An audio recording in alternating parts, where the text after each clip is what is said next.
we're forecasting right now for 2026 slight appreciation in North Atlanta, maybe 1 to 3%.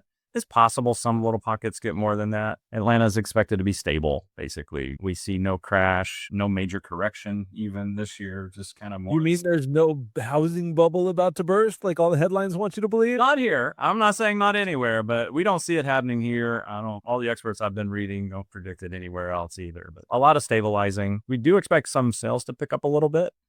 There seems to be that lock-in effect from the low rates in the pandemic years. I read a good study recently from Home Economics by Aziz. He was calling it like the housing hangover is almost cleared. And I like how he said that. And he positioned it like it's not because somebody fixed real estate. It's because the last few years, wages have increased with the inflation and appreciation. There's been a lot of cost of living adjustments for people. And so they can afford more payment now, and they're getting more comfortable with that 6% being normal.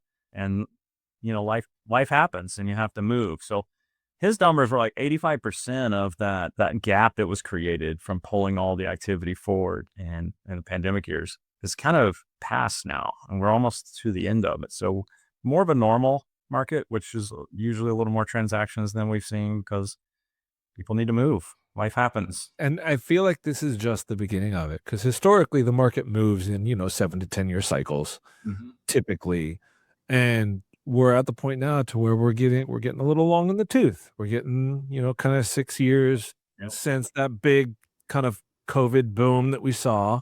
That's right. And like a lot of these, I guess, stabilization metrics will probably just look even more and more stable going forward. And people are That's what we're looking at here in Atlanta, pretty stable, which is good. I don't think we need government to step in and fix housing. We don't need a 50-year mortgage. We don't need some new rules to be passed. It's kind of correcting itself. Let's be honest, if the government wants to fix housing, then they can provide avenues to incentivize builders to build more starter homes for first-time home buyers.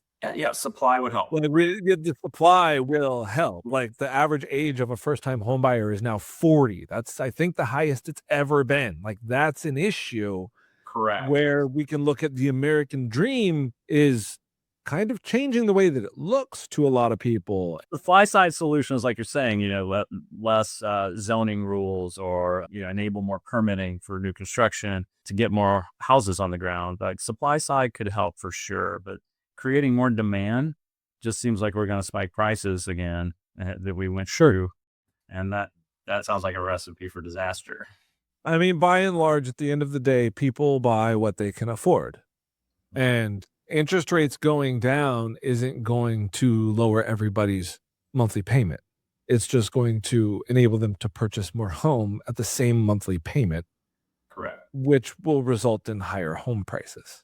That's right. So that's typical consumer behavior. And that's not specific to mortgage and real estate. That's everything.